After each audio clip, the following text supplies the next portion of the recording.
Morning. Morning. Here you go. Thank you for being here. We're going to get started. The visitors and the guests will retire behind the rails. The members take their seat. We'll get going.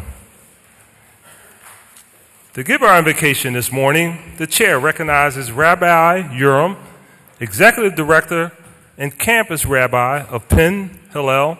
He is here today as the guest of Councilman Domb. I would ask all members, guests, and visitors to please rise. Rabbi.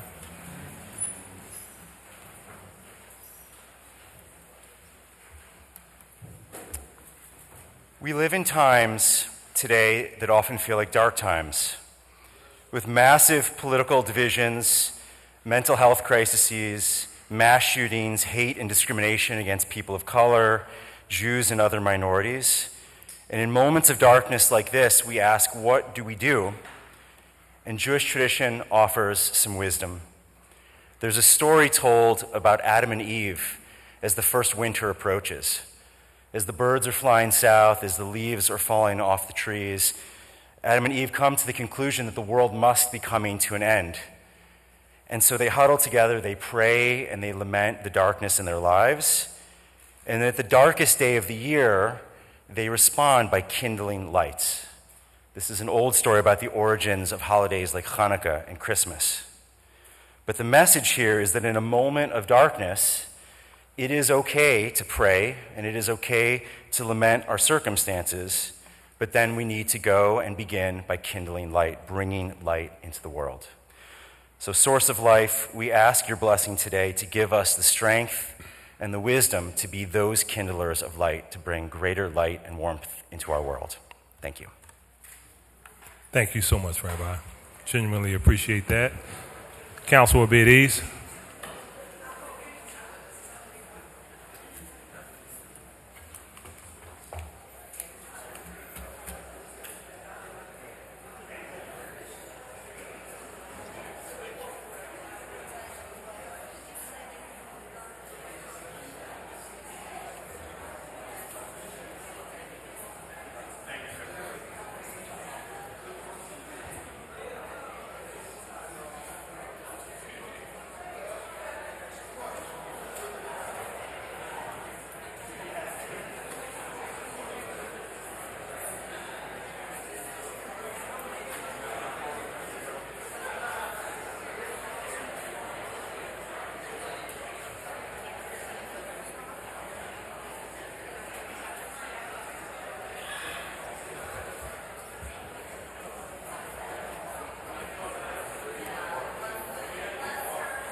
Thank you. And again, Rabbi, thank you so much for being here. We appreciate it.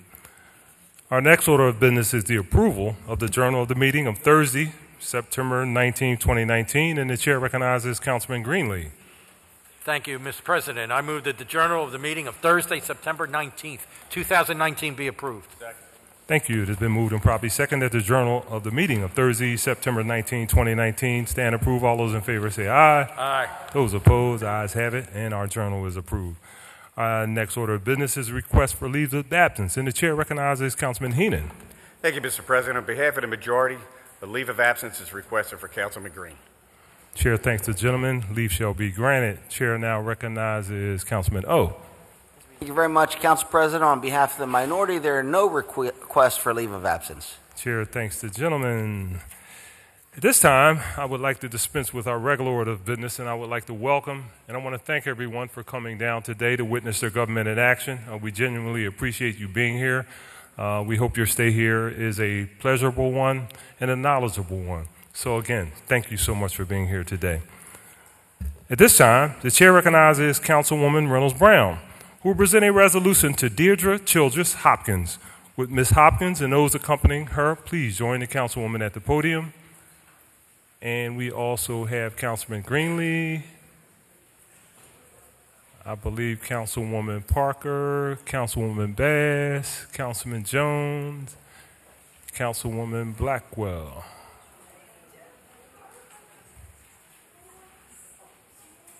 and Councilwoman Gim.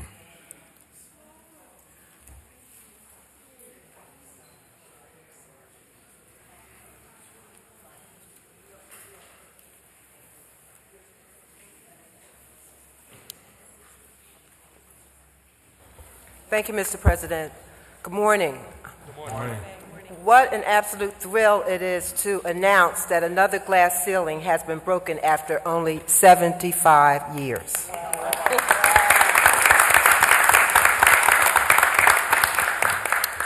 What a thrill it is to report that a woman who looks like me, a professional in every way, has been recognized by her peers, and she has earned the opportunity to represent this amazing organization.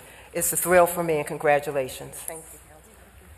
Congratulating the Deirdre Childress Hopkins on her election as the first African-American president of the Philadelphia Public Relations Association.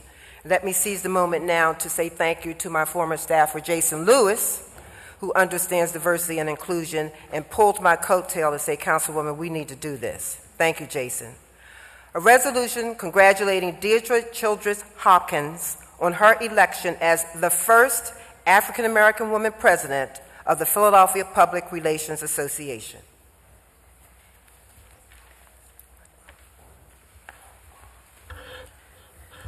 Whereas the Philadelphia Public Relations Association, that is PPRA, is the leading association for public relations professionals in the greater Philadelphia area. PPRA was founded in 1945 and is among the oldest and largest private public relations associations in the nation, and whereas PPRA's mission is to advance the skills, networks, and careers of communication professionals at all levels in the greater Philadelphia region, and to inspire and empower members to succeed by providing valuable connections, growth and learning opportunities, and professional development resources. And whereas Deirdre Childress Hopkins is the first person of color to serve as president of the Philadelphia Public Relations Association. As president, Deirdre is responsible for initiatives related to member education, social programs, membership growth, and strategic alliances. Before her historic election, Deirdre served as PPRA's Vice President of Programs, Hall of Fame Co-Chair, Awards Committee Co-Chair, and member of the College Relations Committee. And whereas, are you or me? Okay. Let a woman speak. Whereas Deirdre earned a bachelor's degree in English and Fine Arts from Colgate University, where she received the President's Award upon graduation. During her career, Deirdre has also studied at the Poynter Institute, the University of California at Los Angeles, and London University. And whereas Deirdre is the Director of Public Relations for Visit Philadelphia, the official leisure visitor organization for Philadelphia with travel and tourism information, including hotels, restaurants, events, things to do, history, museums, and attractions for visitors. She was the communications lead for diverse markets, including the African American, LGBTQ, Latinx, and Canada. Visit Philadelphia's largest international partner. And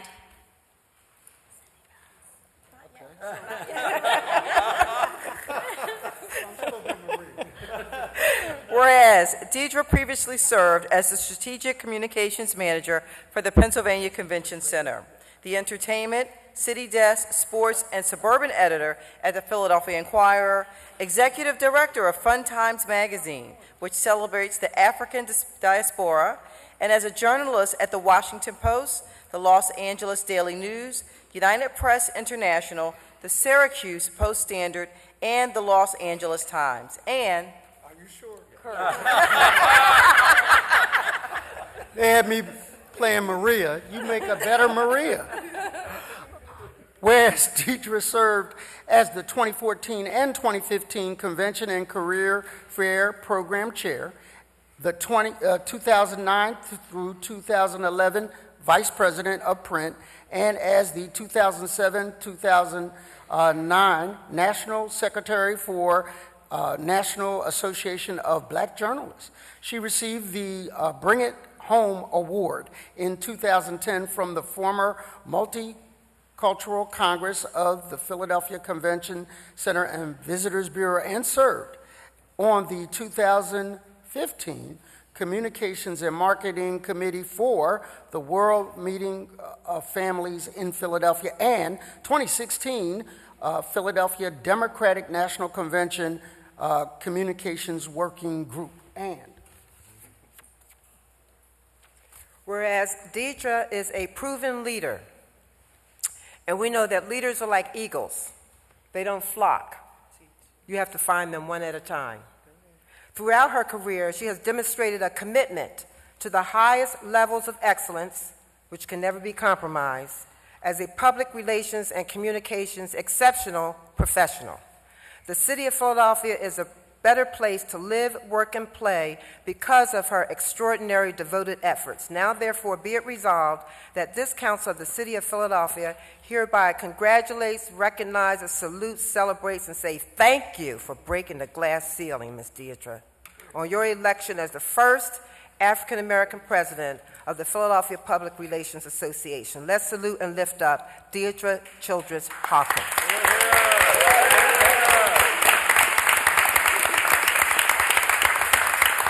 And the chair recognizes Ms. Hopkins for remarks. Thank you so much. That was like my resume, wasn't it? As the rabbi said, I want to first thank God for always guiding me and reminding me that my work helps keep people in their jobs. I'm inspired to stand here and think of my mom, who's unable to be here today because she's 86 years old, but she still sparkles, and my late father, who is in heaven, and I think he's really proud of me today. I'm especially happy that my daughter, a Penn master's degree daughter, Taryn Thomas, is with me today. My brother, John Childress, the former executive director of the African American Chamber of Commerce for Philadelphia. And my always patient husband, Big Al Hopkins, in the back there. I would like to thank the Philadelphia City Council, Council President Darrell Clark. Thank you, Council, for your tireless work in making Philadelphia a great city. I want to applaud all of you for the leadership that enriches the lives of the people who live and work in our region. I applaud you for every enhancement that you have made to make people want to visit Philadelphia to experience our arts, our culture, our history, and our fabulous food. You can tell I enjoy the fabulous food, right? I want to give a special thanks to the inspiring Councilwoman Blondell Reynolds Brown. She brought this resolution before us today, and I want to thank her for her dedication as an advocate for the achievements of women and people of color. For the last 20 years, she has been the only African-American woman representing our entire city. She's also been a longtime advocate for hospitality and tourism, my loves, and communications about our region's hospitality efforts are why I'm here today. I'm very proud of my Philadelphia Public Relations Association family because their unconditional support has brought me before you. They embraced me when I left journalism and came over to public relations. This is Bonnie Squires. She is a Hall of Fame member. She started with Pete Leocoris up at Temple. What year? 100 years ago. 100 years ago. And I'm also flanked by another one of the Bonnies who's a Hall of Famer that you might know, Bonnie Grant. She works at CVB. She helped me and encouraged me to join this organization. You also probably know her from the Philadelphia Eagles. I owe my membership in this organization to a very great extent to Bonnie Grant, and I want to thank her personally and publicly right now for that. Our organization was established in 1945 by a group of friends. I am very honored to serve as its 41st president and the first person of color. That is not lost on me. We got started back at the Bellevue Hotel in 1945, and we're going to go back there in January to celebrate our 75th anniversary with a big gala. I hope you all can come. It's already been an amazing year for me as I started as president this month. We had a great tour of PHL 17. We had a standing room only media mingle earlier this week at Harper's Garden. We took over the place. And we'll have a special salute on October 15th to Derek Pitts, the chief astronomer at the Franklin Institute. None of this would have been possible without everyone here today, and I especially want to thank my boss at Visit Philadelphia for all of his efforts in diversity, and that's Jeff Borsino. He was like, I need some diversity, and he texted me, we talked, and this is just a great fit for me because I love travel and I love our city. So I want to make sure that I thank Jeff today. And I just want to thank everybody because today I am really happy to be in the city that loves you back. Thank you.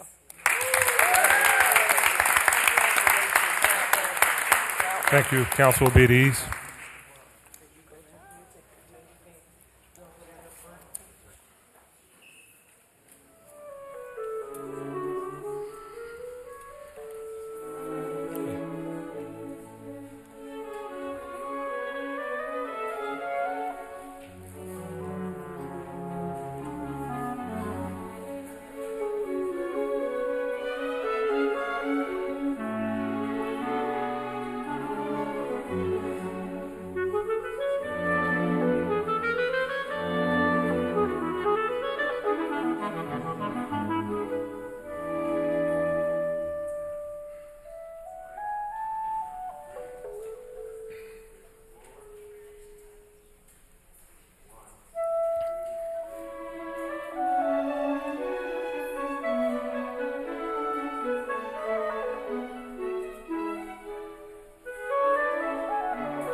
Thank you, and congratulations. At this time, the chair recognizes Councilman Jones, who will present a resolution for Med Week. With Iola Harper and those accompanying her, please join the councilman at the podium.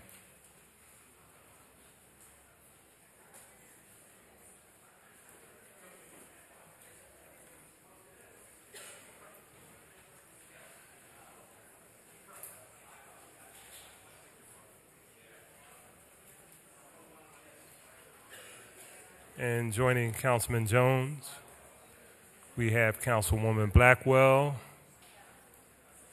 Councilwoman Parker,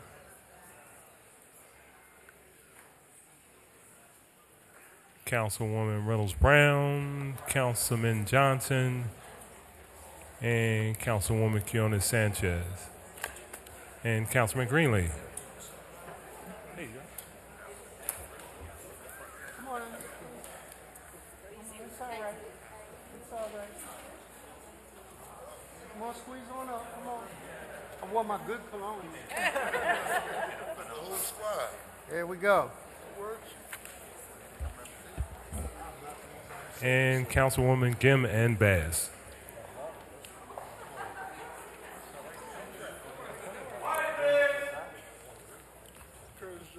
And last but not least, Councilman Taubenberger. So there are very few things that Republicans and Democrats cross the aisle and can agree on. Capitalism and entrepreneurship is one of them. People understand it's not about being a red state. It's not about a blue state.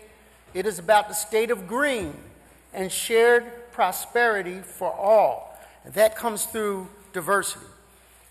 I've heard many people talk about the issue, but one comes to mind is that Why would you leave your best players on the bench if you're playing a game of world competition in economics? Why would you put some of your best players in the back row?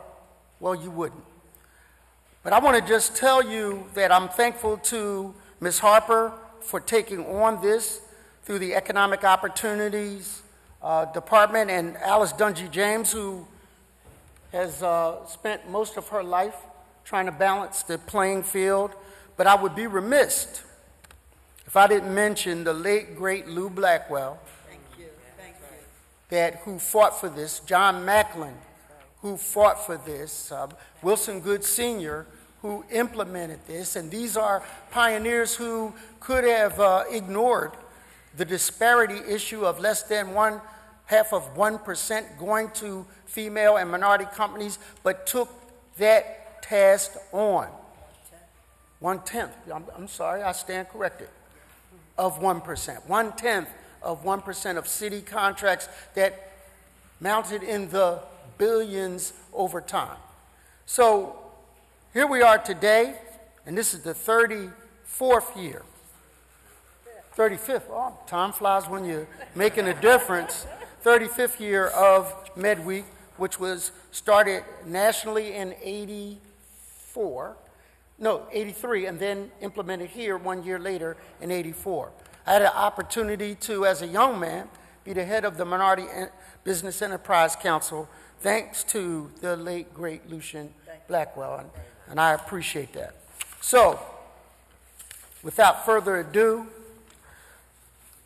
supporting the National Minority Business Development Agency and recognizing October 7th, 2019 through October 11th, 2019 as Philadelphia Minority Enterprise Development Week, known as MedWeek, which provides critical information, resources, and opportunities and inspiration to the minority, business, and female community. And here you go.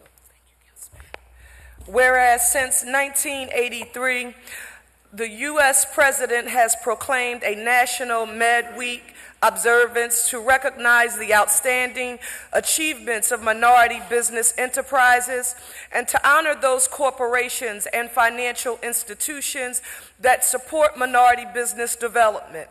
Annual regional conferences and activities are organized by the U.S. Department of Commerce, Minority Business Development Agency, in collaboration with the U.S. Small Business Administration, Office of Government Contracting and Business Development. And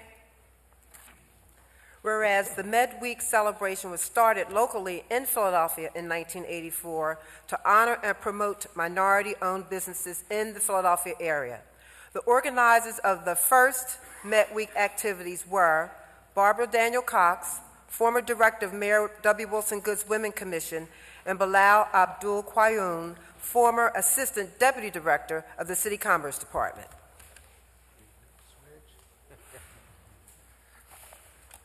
Whereas the 35th anniversary of Philadelphia MedWeek is sponsored by corporations, local colleges, universities, and hospitals, local and regional government agencies, and organizations that are committed to supporting opportunities for minority businesses, including co-chairs, the African American Chamber of Commerce, Asian American Chamber of Commerce of Greater Philadelphia Hispanic Chamber of Commerce, the City of Philadelphia Commerce Department, the MBDA Business Center of Pennsylvania, and the Women's Business Development Center. And whereas it's during MedWeek that the City of Philadelphia also recognizes the critical role of OEO officers in assisting departments in meeting their broad responsibilities for developing policy, programs, practices, and strategies to achieve its goals regarding MWDSBE participation on city contracts. And whereas small businesses in Philadelphia and across the country are the cornerstone of economic growth, creating 2/3 of net new jobs in the country and comprising 50% of America's employment. And whereas the sources of capital, technical resources, and contracting opportunities are essential to the development, growth, and prosperity of minority businesses. And MedWeek will host some of the most prominent contracting organizations and resource providers that stand for the success of the small business community. And whereas Philadelphia MedWeek has grown exponentially since its inception, and this year will include over 40 sponsors offering more than 30 workshops, seminars, and networking opportunities across the region, including City of Philadelphia Open for Business Expo, Meet the Lender event, Launch Your Digital Marketing Strategy, Network with the Philadelphia Gas Company, PHL Airport 2019 Annual Business Opportunity Forum, and many more. Now, therefore, be it resolved by the Council of the City of Philadelphia that it hereby supports the National Minority Business Development Agency and recognizes October 7th through October 11th, 2019 as Philadelphia Minority Enterprise Development Week, which provides critical information, resources, opportunities, and inspiration to the minority business community. And further resolved that an engrossed copy of this resolution be presented to the Philadelphia MedWeek Committee as evidence of the strong support, sincere sentiments, and great appreciation of this legislative body. Congratulations.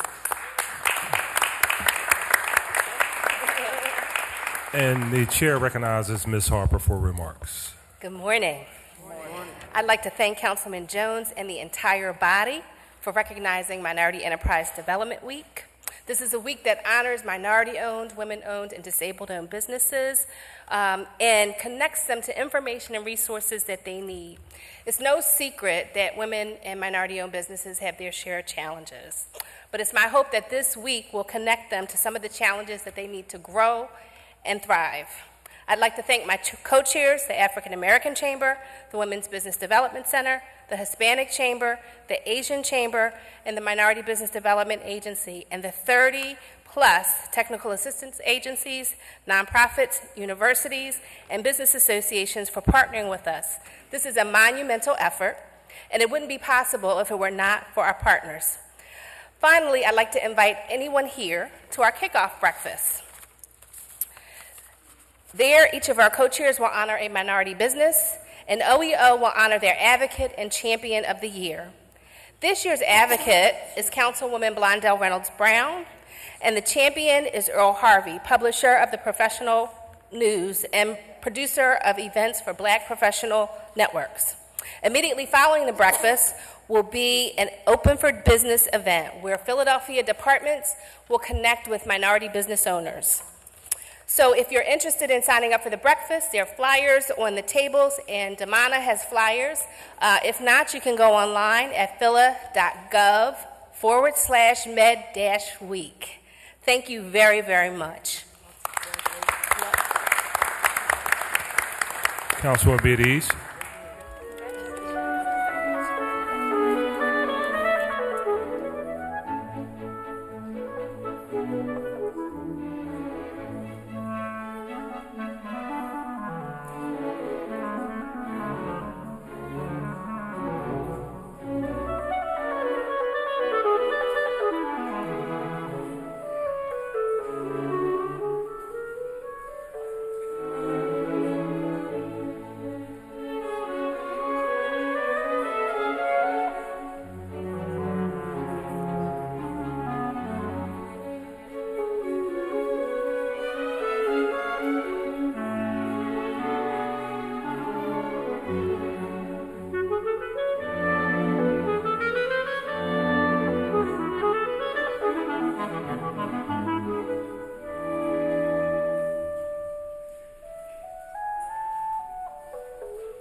Thank you. And again, congratulations to our honorees today.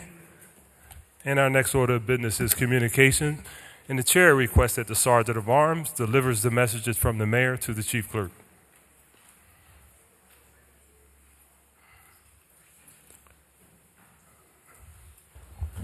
Mr. Decker, please read those messages.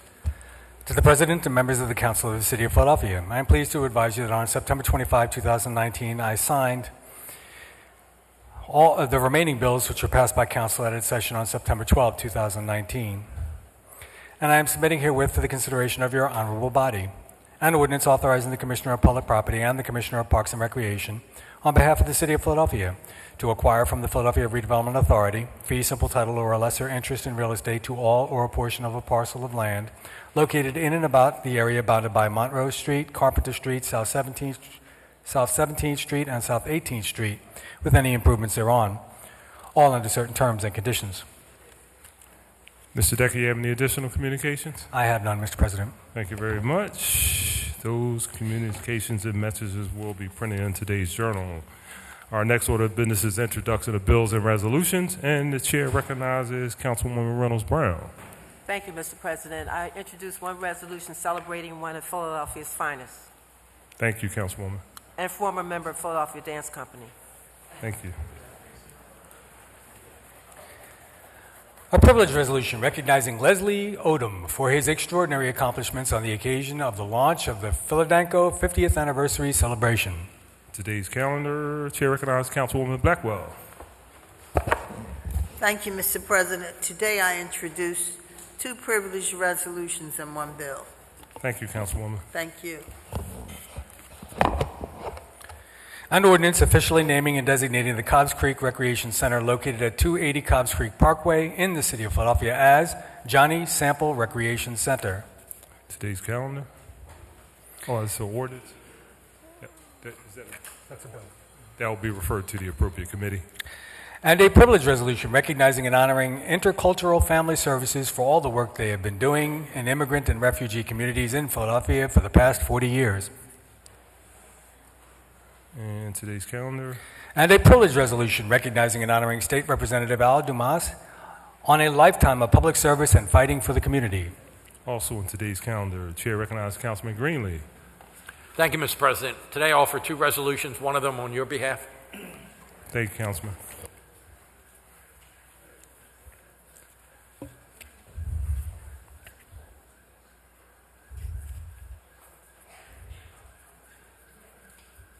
A privileged resolution celebrating J. Russell Peltz and the 50th anniversary of Peltz Boxing Promotions Incorporated. Today's calendar.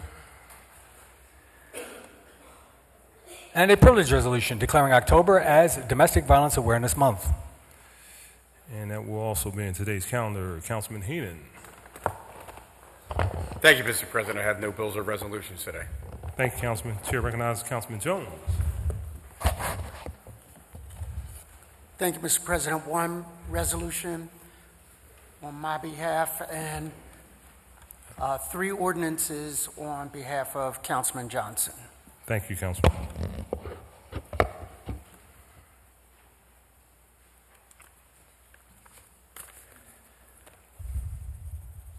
An ordinance establishing parking regulations in the vicinity of South 15th Street from Morris Street to Mifflin Street, South 16th Street and Moore Street, South 16th Street and Rittner Street, Bancroft Street and McKean Street, Ellsworth Street and South 23rd Street, Watkins Street and South 18th Street.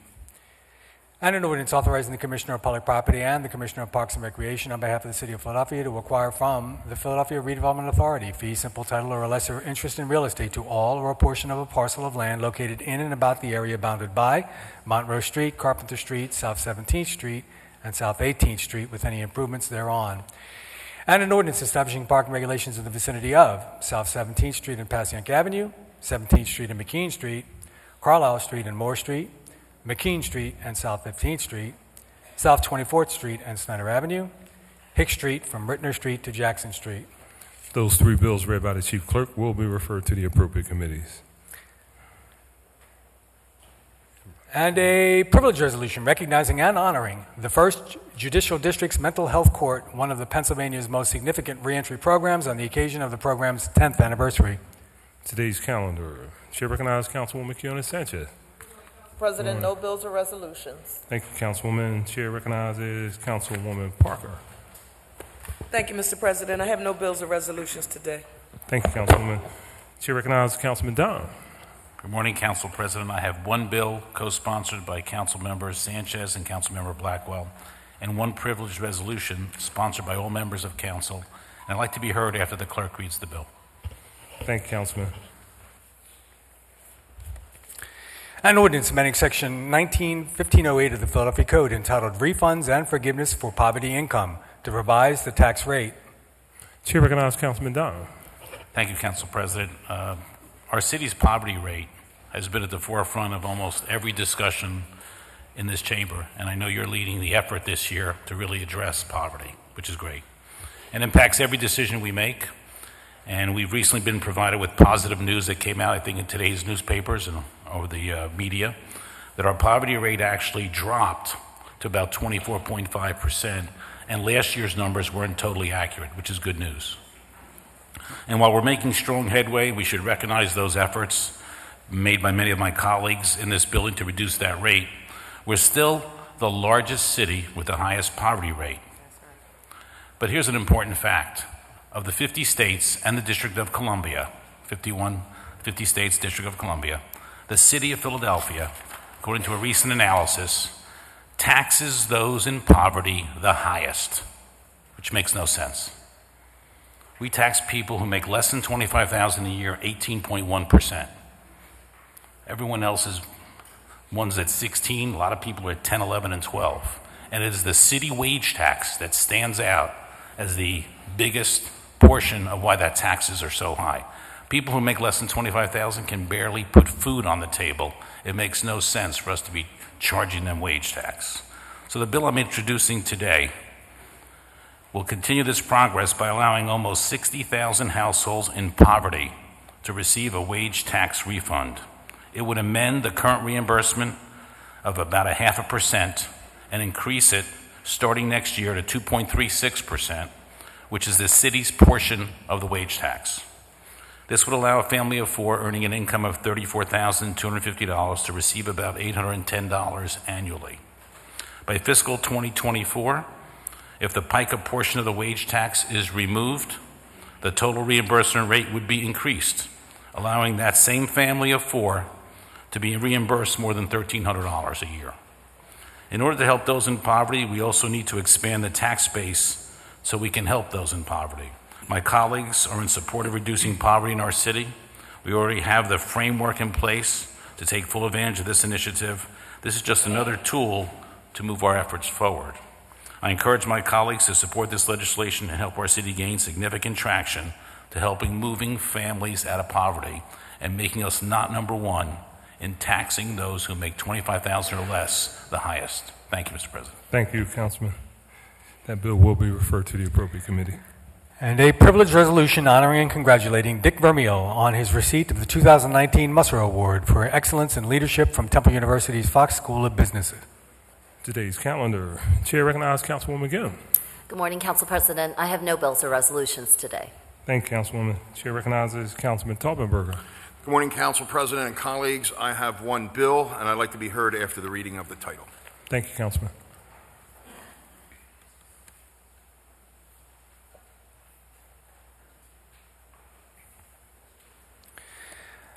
An ordinance amending sections 19-1302 subparagraph 2, 19-1303 subparagraph 3, and 19-1303 subparagraph 4 of the Philadelphia Code related to exemption from real estate taxes on improvements and new construction of real estate by requiring construction work be performed by licensed contractors and requiring accurate reporting of wage taxes by prohibiting improper classification of employees as independent contractors. Chair recognizes Councilman Taubenberger. Thank you very much, and that bill was co-sponsored by Councilman Heenan and myself. Today I'm introducing a much-needed amendment to the city's 10-year property tax abatement. While this legislative body continues to debate whether the 10-year tax abatement still makes sense as currently configured, we need to correct a flaw in the law that is costing the city millions in uncollected tax revenue each year. Currently, the only disqualifying factor in the 10-year tax abatement is being delinquent on property taxes. The flaw says nothing regarding the disqualifying developers who cheat the city out of taxes and other revenue. Philadelphia is still a very hot market for residential developers, many of whom are out of state. They are often willfully neglect to pull the necessary construction permits and licenses, and they misclassify their workers as 1099 independent contractors to avoid payroll taxes and pay workers in cash to avoid tax implications. These are unethical practices that cheat the city out of significant tax revenue and are tantamount to being tax delinquent. These violations should disqualify developers from being rewarded for gaming the system by receiving a 10-year tax abatement. With so many competing budget needs to our city programs and services, Philadelphia cannot afford to forego the collection of millions of dollars rightfully owed by developers. This amendment closes the loophole once and for all. Mr. President, thank you very much. Thank you, Councilman. Chair recognizes Councilman Heenan. Thank you, Council President. I want to commend Councilman Taubenberger for taking on this issue as well. While the conversation on 10-year tax abatement continues, this comes down to the underground economy, the tens of millions of dollars that the city is being defrauded. It's being short on collecting the revenues because they're not being reported at all. People are paying cash. There are no such things as 1099s on construction sites. Right? And by the way, we've had, with the uptick of the global warming and the increase of our rain that we've been having over the past 5 to 10 years, it's having a huge safety impact on our neighborhoods as our neighborhoods are developing. So people aren't paying taxes. City has no idea who's licensed. People don't know who is on the job sites. People aren't sure if they're properly trained or OSHA trained, and we do not have the proper staff at our L&I department or Department of L&I to ensure that their caseload, because they are understaffed and overworked, especially in this city that has all this the development with uptick of permits, that are people who are pulling permits, that do pay taxes, right? The congestion is an issue. I don't know how an individual can get around to formally go and inspect properties for people's safety, public safety, and their property safety, right? Our city is in danger. Right? We need an increase in our L&I staff to help alleviate the burden and make sure that revenue has the opportunity to collect the revenue that is owed to the city in the tens of millions of dollars. All right? That is what is right. That's what we deserve as a first-class city, and that will put people to work. And I look forward to working with the councilman in this body as we move forward addressing the underground economy. Thank you. Thank you, Councilman. That bill will be referred to the appropriate committee. Chair recognizes Councilman O'Neill. Thank you, Mr. President. I have no bills or resolutions. Thank you, Councilman. Chair recognizes Councilman Squilla. Thank you, Mr. President. For one bill and one privileged resolution. Thank you, Councilman. An ordinance amending Title 14 of the Philadelphia Code entitled Zoning and Planning to require separation between marijuana dispensaries. For the committee. And a privileged resolution honoring and congratulating PhillyCam on their 10th anniversary. PhillyCam is a community media center that trains Philadelphians in broadcast production and airs original content on Philadelphia's public access television station and WPPM 106.5 FM. And that will be on today's calendar. Chair recognizes Councilwoman Bass. Thank you, Mr. President. I offer one bill on your behalf as a co-sponsor, and I'd like to be heard after the title is read. Thank you, Councilman. Thank you. An ordinance establishing the Safe Haven Law by amending Title 10 of the Philadelphia Code entitled Regulation of Individual Conduct and Activity by adding a new section prohibiting the possession of weapons at city recreation facilities. Thank you. Chair recognizes Councilwoman Bass.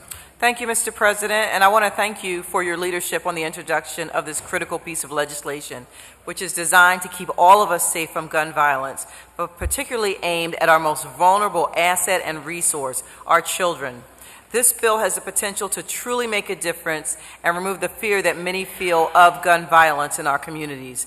We've made a difference by adding cameras to our rec centers and playgrounds, but this preventive measure has the potential to be a real game changer for our city, and I thank you. Recognizing that Harrisburg obviously has a say in this matter, I am optimistic that conversations will take place to help us help ourselves here in the city of Philadelphia and keep everyone safe. And I say this as the chair of Parks and Recreation, where we've seen an uptick in violence, and particularly gun violence, in our rec centers in our neighborhoods, and as the chair of Health and Human Services. And we know that gun violence is a health issue. And so, again, I just wanted to thank you for your leadership on this very important issue, Mr. President. Thank you, Councilwoman. That bill will be referred to committee. And the chair recognizes Councilman O. Thank you very much, Council President. I offer one privilege resolution, one bill, privilege resolution co-sponsored by Council Members Squilla and Gim, and the bill co-sponsored by Councilman Blondell Reynolds Brown. Thank you. Thank you, Councilman. An ordinance amending Title 19 of the Philadelphia Code entitled Finance, Taxes, and Collections, Chapter 19-1300 entitled Real Estate Taxes by adding a new Section 19-1310 entitled Providing for a Tax Credit for Lead Paint and Other Hazards Remediation. That bill will be referred to committee. And a privilege resolution recognizing October 2019 as Filipino American History Month in the city of Philadelphia. And that'll be on today's calendar. That concludes our introduction of bills and resolutions, and we will now move to our reports from committee. And the chair recognizes Councilman Greenlee for a report from the Committee of Law and Government. Thank you, Mr. President. The Committee on Law and Government reports 4 bills with a favorable recommendation. Thank you. Mr. Decker, please read that report. To the President and members of the Council of the City of Philadelphia, the Committee on Law and Government, to which is referred Bill Number 190558, entitled An Ordinance Amending Chapter 19-1100 of the Philadelphia Code, entitled Fair Practices Ordinance, Protections Against Unlawful Discrimination, by adding a new Section 19-1133 to require that institutions or organizations that serve youth adopt and make known policy guidelines providing for non-discriminatory treatment of transgender and gender non-conforming youth. And Bill Number 190559, entitled An Ordinance Amending Section 16104 of the Philadelphia Code, entitled Gender-Neutral Bathrooms, to impose additional requirements regarding installation of gender-neutral bathrooms in city buildings. And Bill Number 190608, entitled An Ordinance Amending Title 21 of the Philadelphia Code, entitled Miscellaneous, by adding a new Chapter 21-3100, entitled Reporting of Settlements of Civil Actions, to establish a system of quarterly reporting and evaluation of means to reduce future liability. And Bill Number 190651, entitled An Ordinance Amending Chapter 9-1100 of the Philadelphia Code, entitled Fair Practices Ordinance, Protections Against Unlawful Discrimination, by revising the definitions of gender identity and sexual orientation. Respectfully reports it has considered the same and returns the attached bills to Council with a favorable recommendation. Thank you. It's been moved and properly second that the rules of council, Chair recognizes Councilman Greenlee. Thank you, Mr. President. I move that the rules of council be suspended so as to permit first reading this day of bill numbers 190558, 190559, 190608, and 190651. Thank you. It has now been moved and properly seconded that the rules of council be suspended so as to permit first reading this day of bills number 190558, 190559, 190608, and 190651. All those in favor say aye. Aye. Those opposed, the ayes have it, and these bills will be placed on our first reading calendar today. Our next order of business is the consideration of the calendar. Note that the bills just reported from committee with the suspension of the rules have been deemed to have had its first reading. They will be placed on our second reading and final passage calendar at our next session of council. As there are no additional bills on our first reading calendar, the chair recognizes Councilman Heenan for the purpose of calling up bills and resolutions that are on our final passage calendar today. Thank you, Mr. President. The following resolutions and bills are being called up for the second reading and final passage calendars today. They are bill numbers 190726, 190728, 190232, 180936-A, 160026, and or 190505. All other bills and resolutions are being held. Thank you. Yes, sir.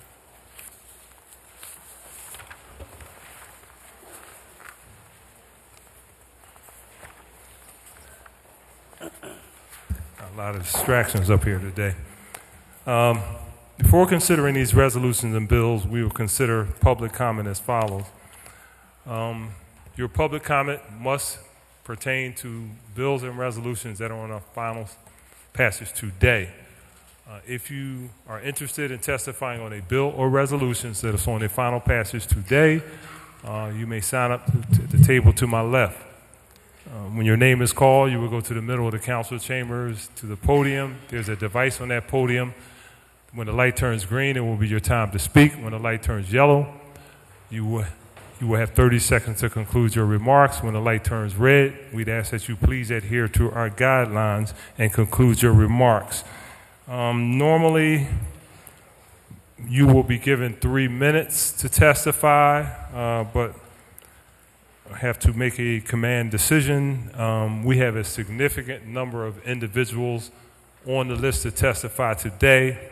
So rather than asking us to pare that list back, I will ask if you keep your comments to 2 minutes. That will allow us to get everyone who is signed in to testify. So again, if you want to alter your testimony, you'll be given 2 minutes to speak on a bill or resolution that's on today's calendar. Thank you very much for your anticipated cooperation. Mr. Decker, please call the first name on the list. Tim Gibbon.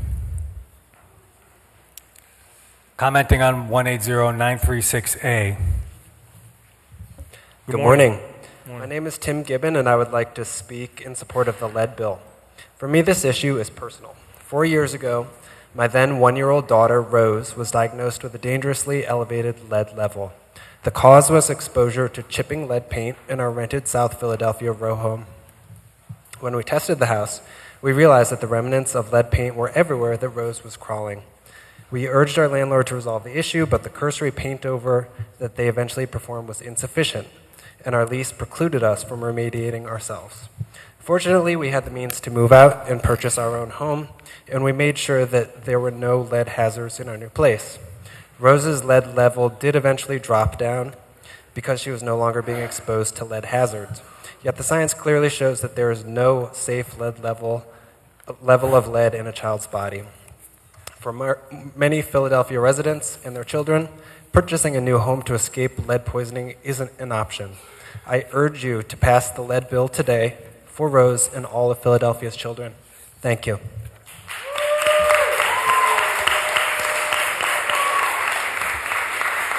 Thank you. Mr. Decker, our next speaker, please. George Gould, commenting on 180936A.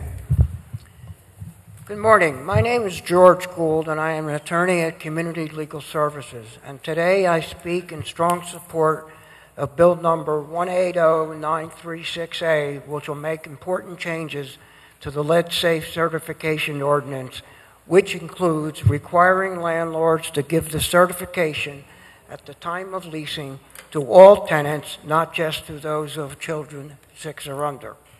This will correct the difficulties of enforcement that the Department of Public Health has had, and that the discrimination exists because it encourages landlords not to rent to families with children 6 or under. We praise Councilwoman Reynolds Brown and her staff, especially Julian Thompson, who have worked diligently on this bill for almost 2 years. I have been involved in drafting and working on this bill for the last 2 years. However, I would be remiss if I didn't point out that an amendment was showed to us last week when we walked into council that changed the time to obtain a new lead-safe certification from 3 to 4 years. This is problematic, as in a 4-year period, paint can deteriorate and dangerous lead dust from friction surfaces can accumulate, causing children to be lead poisoning. It's important to note that the Department of Public Health states that the cost of a lead inspection is $150, and for 3 years, this would be only $50 a year. I've also sent statements to each of you from a certified lead inspector and the National Center for Healthy Homes, which says that this change to 4 years is not appropriate and can cause children to be lead poisoned. While we have concerns about this issue, we urge you to approve this bill now, as this bill has taken a long time and addressed this issue later. Thank you all for your efforts on this most important bill. Thank you. Thank you for your testimony. Mr. Decker, our next speaker, please. Mr. Decker, our next speaker, please. Rue Landon, commenting on 180936A. Good morning, Council. I'm Rue Landau, Executive Director of the Philadelphia Commission on Human Relations and the Fair Housing Commission, and I'm here to just take a minute to talk to you also about the lead bill. I was sitting in this room in 2011 when you first passed the bill that Councilmember Reynolds Brown put forward so courageously, and I was disheartened to see that there was an amendment put on it that in order to get it passed, there was an amendment put on it that you would only need to ensure that residences were lead safe or lead free if landlords were going to rent to families age 6 and under. In my world, when enforcing the anti-discrimination law in the city and also working closely with HUD as it enforces the federal law, that language just incentivized landlords to discriminate against families with young children, which is clearly illegal in our local law, our state law, and our federal law. And to me, that language was then a barrier for families with children in order to find housing. We've heard anecdotal stories over the years of people having trouble finding places to live, and I cannot thank the Councilmember Reynolds Brown enough and all of the support of her staff to push forth a bill that finally removes that language that has been a barrier to families with children looking for housing. This is going to make every single rental property in the city lead safe or lead free, and that is the best thing for the health of all families in Philadelphia, and that is the best thing for us to fight discrimination in the city. Thank you so much. I look forward to continuing to work with you so we can reduce the time limit for when we are going to do this testing, but I think this is fantastic. Thank you for your bravery and your commitment to Philadelphia.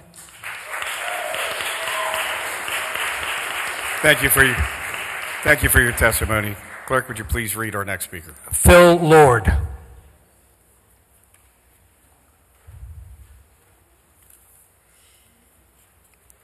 Commenting on 180936A.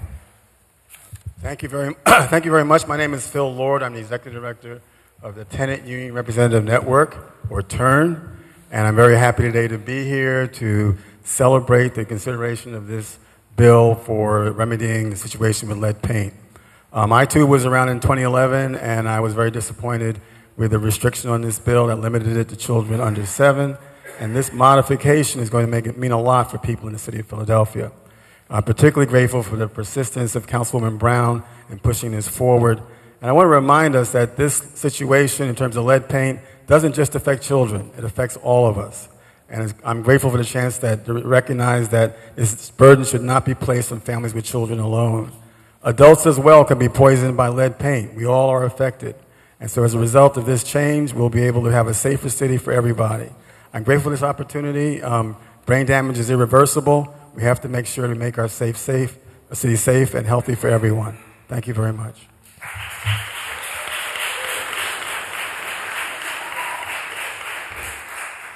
Mr. Decker, the name of our next speaker, please.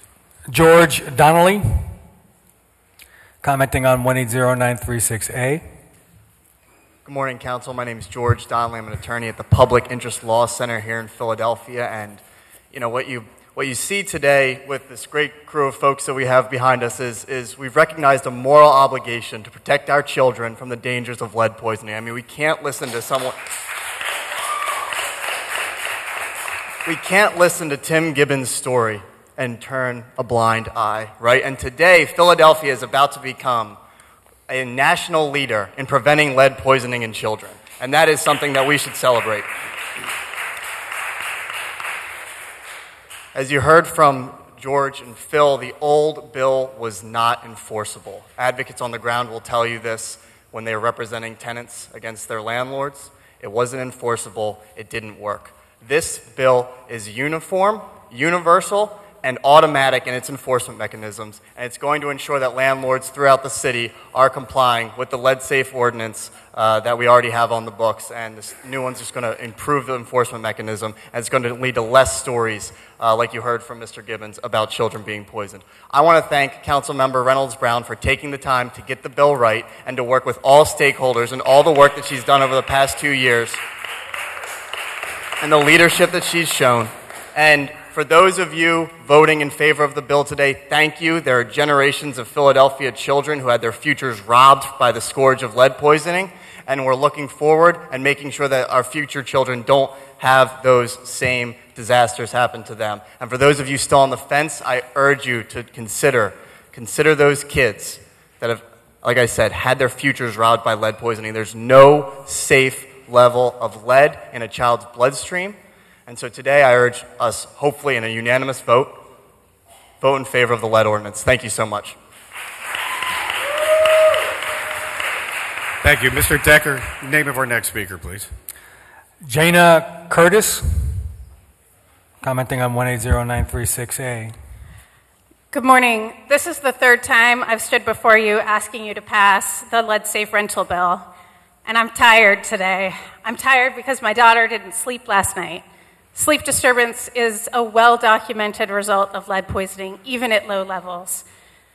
And I can count on my fingers the number of times she slept through the night, and she's about to turn 6. But we're here today because of the impact lead has on whole communities, how it holds them down, not just for one family. In my advocacy, people often show me the lead poisoning map of Philadelphia, and I can't unsee the bright red triangle around McPherson Square indicating rampant lead poisoning, or the colors of flames across North Philly. And I think they think it's going to make me sit down, go back to mopping to protect my kids, but it's only emboldened me. This bill should have passed 40 years ago. It shouldn't be 2011 or 6 months ago or last week when I was here. We've known this problem for 40 years, and today Council has a chance to step forward, to take a historic step towards the future where kids aren't robbed from their futures. It's taken a broad coalition of folks to get us to today, including landlords like Shift Capital and Philly Office Retail, who have joined people who've spent their entire careers fighting for this moment. And I want to thank Councilwoman Reynolds Brown for not getting tired, for continuing to fight through it. Parents are fighting through it for their children, and we know that we have a leader in you. And we hope that all of Council today will make a unanimous vote to make us move towards the future to protect all of Philly's children. Thank you. Thank you. Thank you. Mr. Decker, name of our next speaker, please. Joseph Vincent,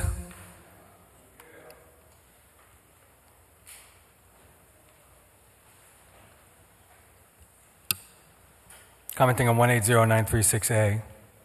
Good morning. My name is Joseph Vainqueur, and I'm a small business real estate. Good morning. My name is Joseph Vainqueur, and I'm a small business real estate rental to low-income people. I'm not against the health of the children, but the problem I have is that is the city is going to help us get the lead paint out, because myself personally, I have a tenant with $485 a month. I cannot increase the rent so I can get the lead paint removed in my property. Is the city going to help us as low income real estate to help us, to get the lead paint out? That's the only point I would like to ask. Thank you. Thank you for your testimony. Mr. Decker, would you please read the name of our next speaker? Susan Donato. Commenting on 1809368A. Thank you. I am a landlord, and I rent to middle-income, low-income people in the city, and I feel the current law already provides safety for children living in rental housing. Let's put all that money towards enforcement of the bill. This new law, it merely reduces the quality and the amount of affordable housing. It's not making it better. As landlords, we'll not be able to operate in the city, and we will not be able to afford to keep the housing in good repair. This money just lines the pockets of the contractors who are going to get to perform all of these tests. Wouldn't it be great if we could take this money and use it to truly make sure that we have effective, lead-free playgrounds and places to live? I think it would be much more, this is not the way to provide for our kids to have lead-free communities. Thank you. Thank you for your testimony. Mr. Decker, would you please read the name of our next speaker? Sherry Cohen.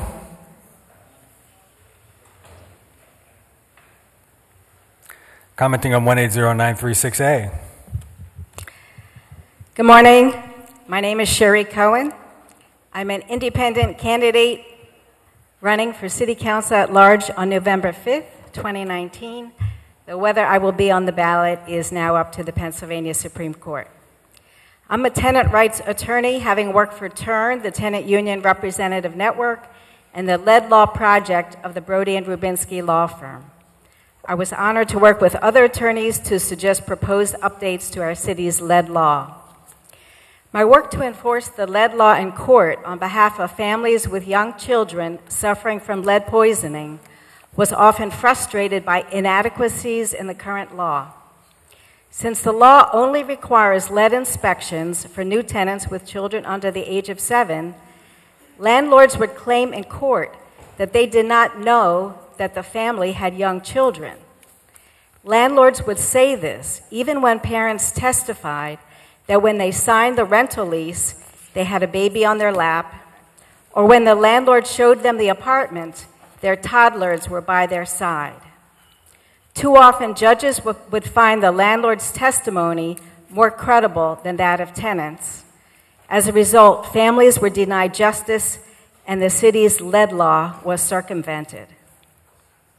Without proper and timely inspections in every rental unit, lead screening relies on detection through children, using them as biological monitors for environmental lead, or the proverbial canaries in the coal mine, where inspection of a child's home is only undertaken after a child develops lead poisoning. This is inhumane. Though the legislation before you today requires lead inspections only every 4 years instead of every 2 years as experts recommend, this glaring weakness in the bill remains a battle for another day. Today, by voting to make Philadelphia's lead law universal, City Council will take a giant step forward to prevent the dangers of lead exposure and help create a lead-free Philadelphia. Thank you, everybody. Thank you for your testimony. Mr. Decker, would you please read the name of our next speaker? Judy Stepanowski. Commenting on 190728. Are you talking about the 100% clean energy bill? Maybe I wrote the wrong number on the, Hi, I'm not talking about the lead bill. I'm here to talk about the clean energy bill. You may proceed with your testimony. That's quite all right. It's on the agenda. Oh, okay, thank you. Yes, my name is Judy Stepanovsky, and I support clean energy. I support the conversion to clean energy as rapidly as is environmentally safe to do so. My concerns, and I do support this bill, however, my concerns are that there are no provisions to ensure that the conversion to clean energy is done in an environmentally safe manner. All renewable energy is not environmentally safe. For one big example, we have heard recently in the news about the drastic decline in bird populations. Estimated 3 billion birds have been killed. One reason for bird population decline is the sighting of wind turbines on mountaintops, mountain ridges, and in bird migration pathways. The Audubon Society supports wind energy as long as it is sited properly to ensure that birds and other wildlife are not harmed during the siting and the use of this clean energy. In addition to, my concern with this bill is that there's nothing in here to guarantee that we ensure environmental safeguards in the types of clean energy that we choose. Okay, thank you. Thank you for your testimony. Mr. Decker, would you please read the name of our next speaker? Emily Davis. Commenting on 190728. I ask you to pass, excuse me, I'm Emily Davis, I'm a citizen of Philadelphia, and I ask you to pass Resolution 190728, a resolution that urges the city to move toward 100% renewable energy by 2050 or sooner. The climate crisis is real. This is only a resolution, but one that must be used to guide all future decisions. The time to move is now. The future quality of life of our children depends on it. Thank you for your testimony. Mr. Decker, will you please read the name of our next speaker? Minal Rabbi. Commenting on 190728. Yeah, hi, I'm Minal Ravel, a resident of Mount Airy and an active member of Sierra Club's Southeastern PA group, pushing the Ready for 100 agenda in all 5 counties. I'd like to thank Councilmember Sanchez for leading on the Ready for 100 resolution number 190728. I'm here to say that this resolution will have us rethink every single decision we make going forward. Once we've pledged we are going to transition to 100% renewable energy, we must no longer invest in any new fossil fuel project. We seek to transition not only our buildings, but also our transportation, our electricity source, and our relationship to single-use plastics to renewable and reusable alternatives. In buildings, we currently use oil or gas, both fossil fuels, for heating. In transportation, we currently use gasoline or diesel, also fossil fuels, for moving us and our stuff around. Our electricity comes from a mix of coal, oil, gas, nuclear, and renewables. And the single-use plastics we rarely think about, the checkout bags, the water bottles, the disposable cutlery, the styrofoam coffee cups, the plastic straws, are all made from fossil fuels. Now sit back and think about the many policies we'll get to work together. I'd like to remind you that youth across the world went on strike last Friday. That's correct.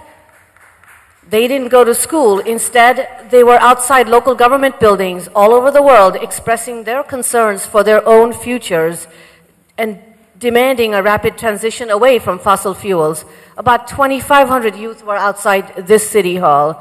Their demands ask for a much faster timeline than ours, so I implore you to sit up and get ready to work with us. An email just this morning from Philly-based organization Call to the Bar stated, lawyers should stand with Greta and the youth climate movement. Think on that. In closing, I'd like to thank all of you for your support of the Sierra Club's Ready for 100 resolution and prepare to look at each future decision with a climate lens. You know I will. Thank you. Thank you. Mr. Decker, would you please read the name of our next speaker? Bridget Powell.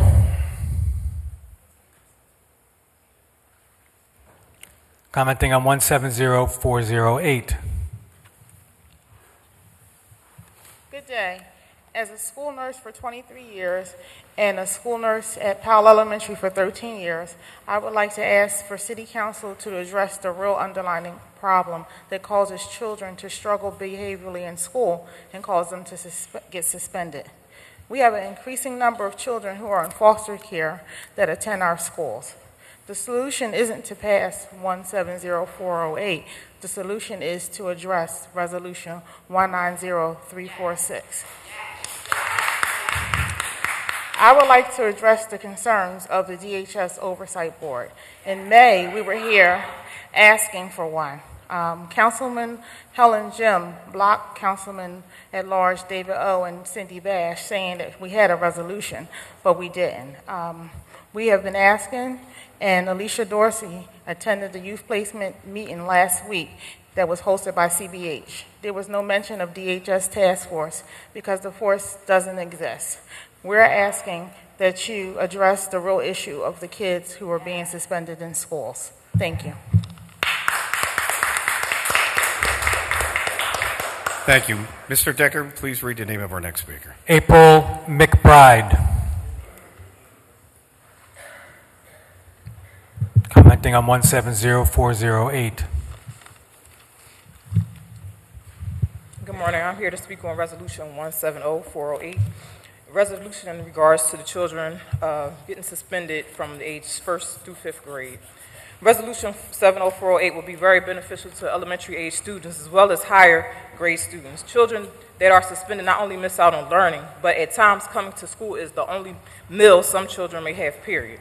There are a lot of children in foster care in the city of Philadelphia, and it's not all children that are bad, and just like all parents aren't bad.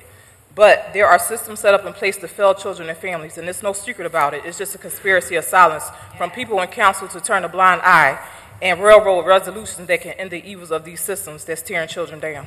We've called, me and several parents was attending a meeting, supposedly a meeting, at the library, City of Philadelphia's library, on Vine Street in regards to the task force that was supposed to be set in place for issues such as this.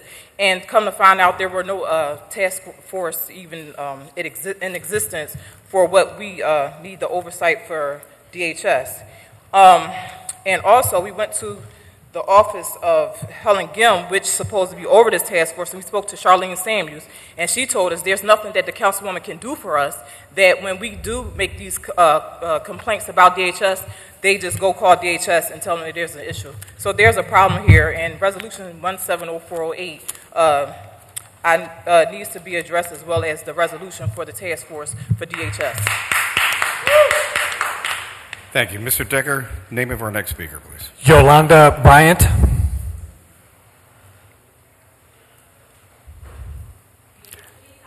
Commenting on 170408. Good afternoon. Good morning. My name is Yolanda Bryant. I'm here to speak on Resolution 170408, an issue that concerns child's education and the welfare of a child. I agree that children should not be suspended from school. There are several issues that arise in the suspension of children that affect the parents as well, like unexcused absence, what the Board of Education will recognize as unexcused. On September the 20th, 2019, Helen Jim led hundreds of underage children in the Philadelphia School District to take on a school day for the climate control. Helen Jim gave out hundreds of excused absence. If this was a parent that had did this, and they would be considered a bad parent, and and they would have been considered by DHS not in the child's best interest. On May the 16th, David O. and Cindy Bash had made a resolution to help investigate the separation of child removals. This was turned down by Helen Jim. On August the 6th, the 7th, 2007, about 80 mothers attended the library to attend a meeting that was supposed to be for this resolution of separation and investigation. There was no one there, and they said that we could not be there because Helen Jim didn't have no resolution or no reform for child separation. Darren Clark said himself that this was an issue that needed to be addressed, that never been addressed. I addressed it on May the 16th, and I have a transcript in front of me that showed that Helen Jim had said that she had a resolution with Councilman Kenyatta that was on child separation also. This is not a fact. We talked to several members from our office. We have reports that show that this is only on the school reform. This is nothing to do with the task force. And we want to address this issue on children. That's important for their education too, when children are being taken away. And we would like not Helen Jim to run this, Councilman O, because she's not in our best interest or the children's best interest. Thank you for your testimony. Mr. Decker, would you please read the name of our next speaker? Angela Williams. Angela Williams.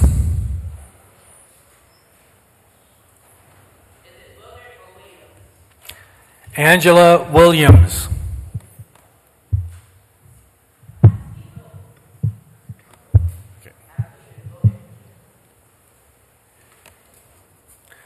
Lynn Landis.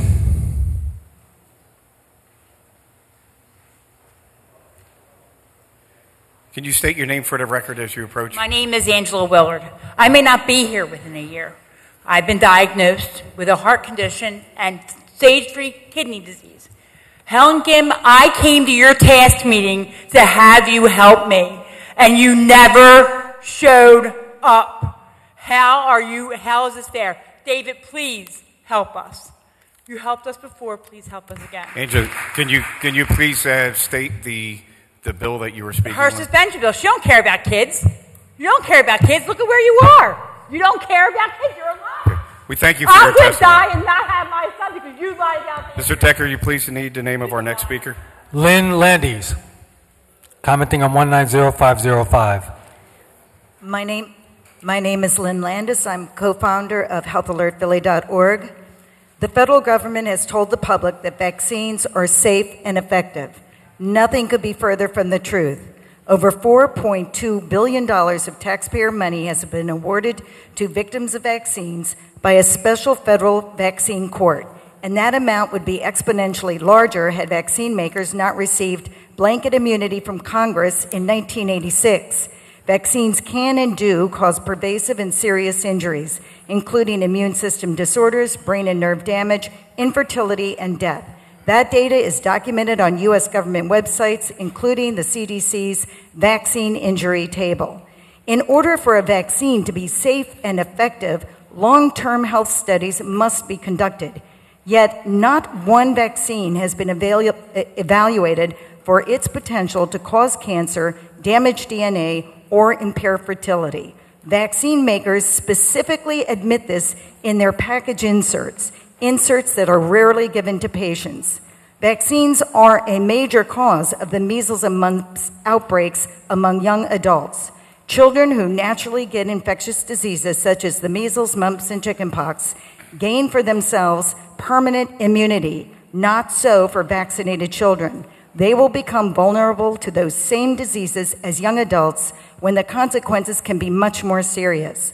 Since the 1800s, vaccine makers have conspired to make huge profits at the expense of the public's health.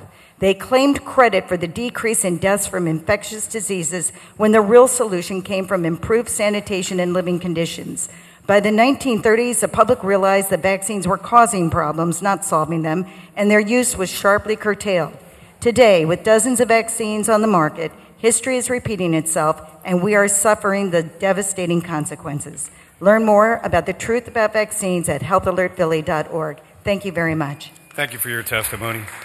Mr. Decker, please read the name of our next speaker. Louise Francis. Commenting on 190505. My name is Louise Francis. I am co-founder of healthalertphilly.org. We address hot-button health issues such as vaccines. The evidence that vaccines contain numerous very toxic ingredients has compelling support. Many of these ingredients are listed in vaccine inserts and on the CDC website. This list includes mercury, aluminum, foreign human cells, foreign animal cells, MSG, formaldehyde, antibiotics, and GMOs. Dr. J. Bart Klassen, a research immunologist, published research indicating a link between the increased number of vaccines in the U.S. population and a dramatic increase in numerous chronic conditions in children. His research was published in Molecular and Genetic Medicine in 2014. His research indicates that vaccinations have created a, quote, state of immune overload in the majority or close to majority of young U.S. children, and that this is being manifested by related health issues, including epidemics of obesity, diabetes, and autism.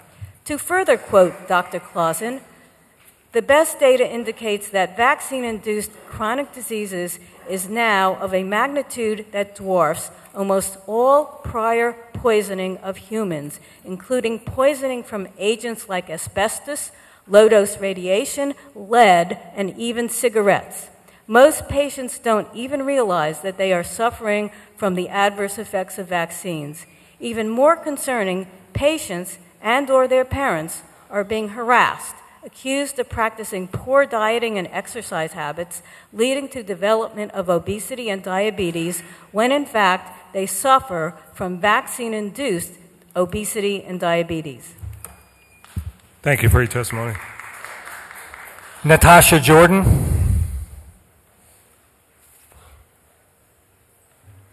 Commenting on 190505. Good afternoon.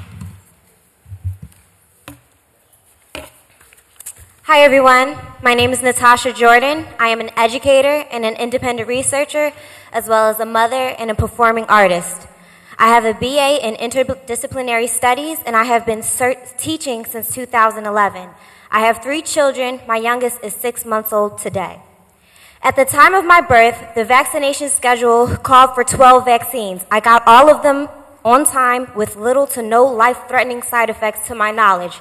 When my sister was born in 1994, the vaccine schedule had changed, and she was expected to get double the amount of vaccines that I had gotten. She got all of them on time. She suffered asthma, allergies, severe eczema, and after her Gardasil vaccine, she fainted almost daily.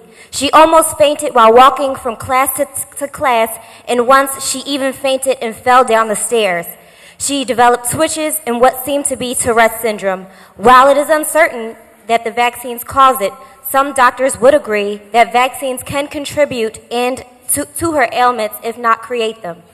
My eldest son is 5. He is expected to take double the amount of vaccines that my sister took, and my youngest, who is 6 months, is expected to take even more still. When is it going to stop? What is the cap for how many a child should get? And when are we, the public, going to get a long-term study that compares vaccinated children to the unvaccinated and the full vaccine schedule versus the old? Where are the studies on fertility impact and cancer occurrence? I look at ingredient lists.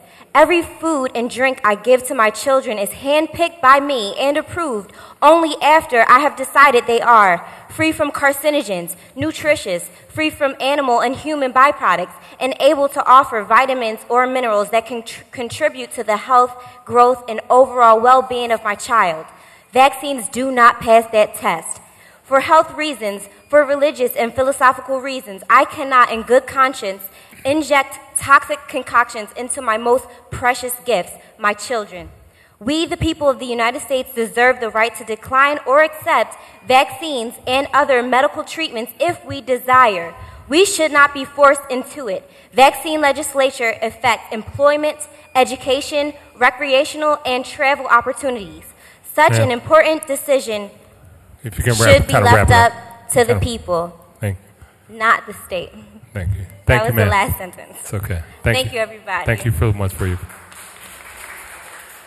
Joe Danahill, commenting on 190723. Good afternoon. Good afternoon. Still haven't been paid constitutionally for my property that you stole. This is the official decree of the people, and rem mandamus quo warranto, as such requires immediate action remedy. Every week, council, mayor, governor, and others transfer private property to government, probably unlawfully, are oath-bound, fiduciary, duty-bound officials wasting taxpayer money to hire very expensive law firms to defend unlawful activities. This Cooper v. Aaron and other laws unnamed prohibit oath-bound government attorneys from defending unlawful or unconstitutional actions. Is this similar to using charitable donations to pay for lawyers for priests that already were known to have problems? Are all officials required as fiduciaries to spend taxpayer money for the best and highest use? If committing one crime one time would land normal persons in jail, why has the DA and the Attorney General refused their sworn duty to prosecute my numerous complaints? The Constitution requires immediate remedy of this breach of law, breach of clause, breach of fiduciary duty. Your oath of office requires you to act or face prison. 42 U.S.C. 1982, 1983, 1985, 1986, 1987. 18 U.S.C. 241, 242, 23A1, 23A4. PA Constitution, Article 1 through 28. 26 PA CSA 703, 705, 708, 709, 711, 712, 713, 716, 902, and other laws listed in SCOTUS 15A965, 141330, 144056 appear violated. I call on the federal and Commonwealth governments to perform their constitutional obligations, to investigate and prosecute all the members of government that are involved in the theft and illegal deed transfer of my home, 1038 West Wyoming Avenue, the denial of God-given 42 U.S.C. 1982 property rights for 25 years is egregious, extraordinary, oath-violating, and requires immediate remedy. A just government must obey the rule of law. This color of law government must have its charter to govern revoked until a constitutionally compliant government is installed. Public servants cannot refuse their sworn duty to act any more than a fireman can refuse to fight a fire. The sovereign people require oath, constitution, law be enforced, and I remind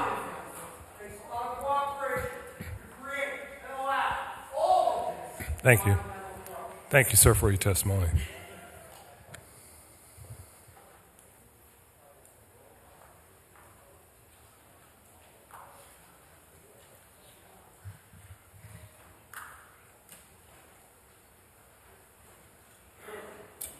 Thank you. Mr. Decker? There are no other speakers on the public comment list, Mr. President. Thank you very much. That concludes our public comment session. We will now consider the bills and resolutions on the second reading and final passage calendar. Ma'am, I'm sorry. Did you want to speak? Okay. Come on.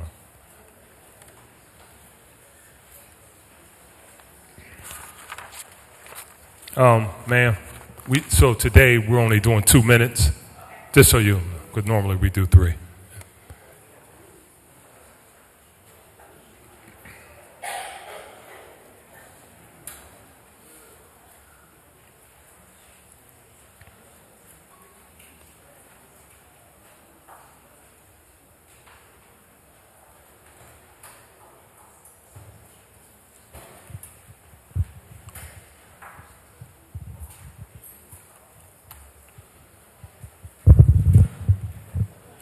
Thank you. Thank you for allowing me to speak. My name is Alicia Dorsey, I want to talk about 170408.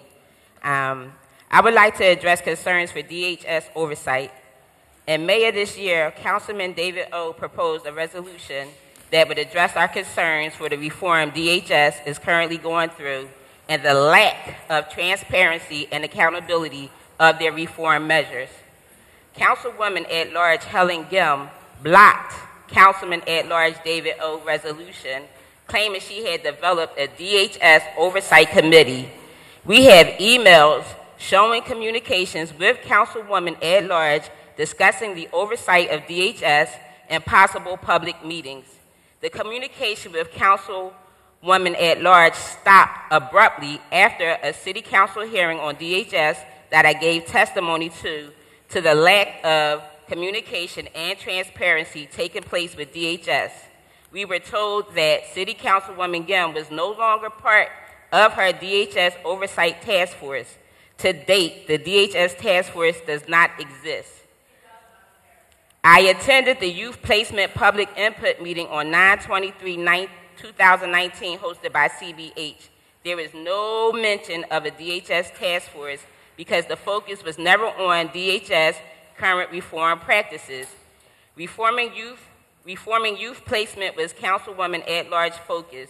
During the input session, I was able to request a parent handbook and the findings and future findings be made public information. The DHS Secretary Teresa Miller says that they are committed to ensuring that our most vulnerable populations are taken care of and looked after, but too often these populations struggle to find proper care opportunities. So they're leveraging partnerships. Our voices were heard with the horrors of youth placement, but still need to be heard from vulnerable families in need of support services, not judgment. Thank you. And I have copies if y'all like the emails, all the emails that we had with her, if y'all like a copy. Okay, ma'am. Thank you. Thank you for your testimony, ma'am. Yes, thank you. Okay, that concludes our public comment session. We will now consider the bills and resolutions that are on our final passage calendar today. And Mr. Decker, if you can read the title of 190-726. A resolution also naming the 7300 block of Ridge Avenue as Ralph Scalise Way in honor of Raphael Scalise to commemorate his long-time dedication to Philadelphia and numerous local organizations. Chair recognizes Councilman Jones. Thank you, Mr. President. I move for the adoption. It's been moved and properly second. All those in favor say aye. Aye. Those opposed, ayes have it, and Resolution 190-726 is adopted. Mr. Decker, 190-728. A resolution urging the City of Philadelphia to take measures to achieve fair and equitable transition to the use of 100% clean, renewable energy by 2050. Chair recognizes Councilwoman Fiona Sanchez. I move for its adoption. Did I hear a second? It's been moved and properly second. All those in favor say aye. Those opposed, ayes have it. 190-728 is adopted.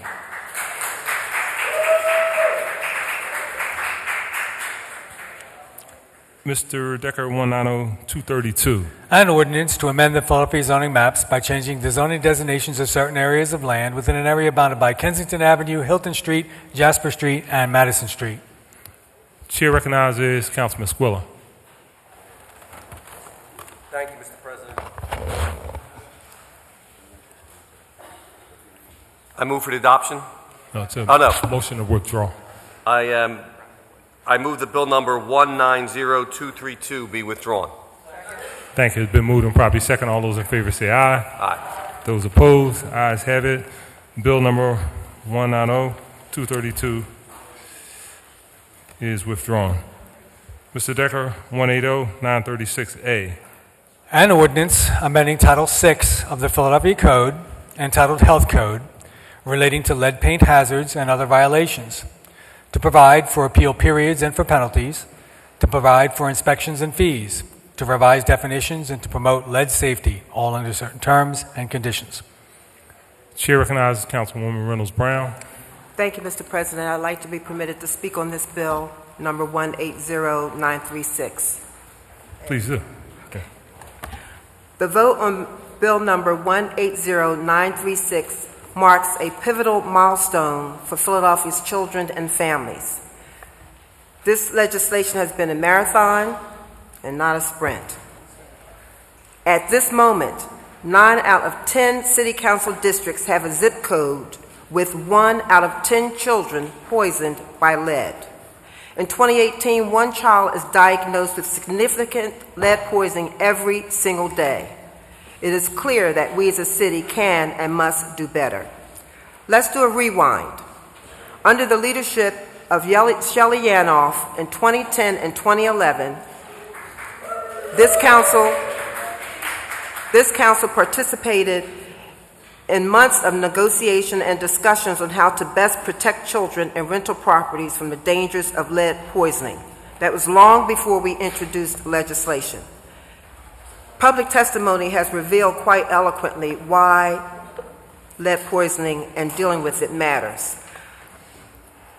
I was blessed to be the mother of a healthy kid. I cannot imagine what it would be like to raise children and grow children who end up with lead poisoning. In 2011, while working to right the ship on this bill, one of the last compromises we secured before the passage of this bill was to limit certification to homes where children ages 6 and under reside. Rue Landau articulated that quite well. I credit my former colleagues, Councilwoman Marian Tasco and Councilwoman Maria Quinones Sanchez, who worked with me closely in helping me to secure the needed votes on that bill. That bill passed 16-1. At that time, we did believe that the legislation, while imperfect, would allow the city to finally get a handle on making rental units safer for children.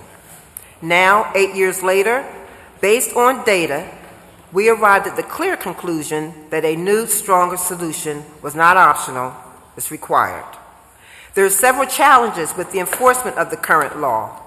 After 6 years of implementation, the city only received 5,500 certifications of the 22,000 rental properties with children 6 and under. That represents only a 25% compliance rate. The Departments of Health and L&I reported that the bill was designed as practically unenforceable. So it was not an arbitrary decision made by my office. After meeting with those commissioners, we learned from them, and based on data, the bill was practically unenforceable. We discovered that there were other problems with the bill. Through public testimony, we learned that the 2011 bill created an unintended two-tiered housing market, which also has been articulated. The executive director of the Fair Housing Commission eloquently testified that that system led to discriminatory practices, and that is something, of course, we have always tried to avoid. My office has spent over 2 years making sure all sides of this legislative issue have been heard. We participated in the Philadelphia Lead Poisoning Advisory Group convened by Mayor Kinney, along with council members Gim, Bass, Sanchez, and Parker. The advisory group recommended that we extend the bill to all properties. With a consistent open-door policy, we met with the administration, landlords, health experts, advocates, and anyone who had anything to say about how we could do better. During the summer of 2018, we met again with the Lead Poisoning Advisory Commission and all of the advocates, PCCY, Community Legal Services, TURN, the Public Interest Law Center, and anyone else who had a bright idea on how we could do better. This is all before the introduction of the bill in October 2018. In October 2018, we introduced that legislation. And again, we met with all stakeholders. My staff and I held formal meetings and conference calls with the Landlord Coalition, who do care about us doing better. We met in 2018, January, February, March, May, June, and again July 24th of 2019. As is our practice, our office leaves no stone unturned when it comes to tackling a complex, layered legislative public health issue. So we talked with those policy professionals in Rochester. We took a trip south to Baltimore, where they have had a universal lead law in place since 1996. We met with those stakeholders to learn how they have been able to successfully implement that law. Then we went to Washington, D.C., fall a year ago, to the National Conference on Lead, where professionals from across the country were convening with a focus on municipalities like Philadelphia still dealing with lead. So the record should reflect we have not been frivolous in our pursuit for a balanced, less onerous solution. But here's the bottom line. Our children continue to be poisoned by lead, even though we have the tools available to create a safer and healthier environment. So let me now share and restate some of the tweaks we've made to the legislation before us. We were asked for clear information on companies within the city who do remediation and certification work. That's now in the bill.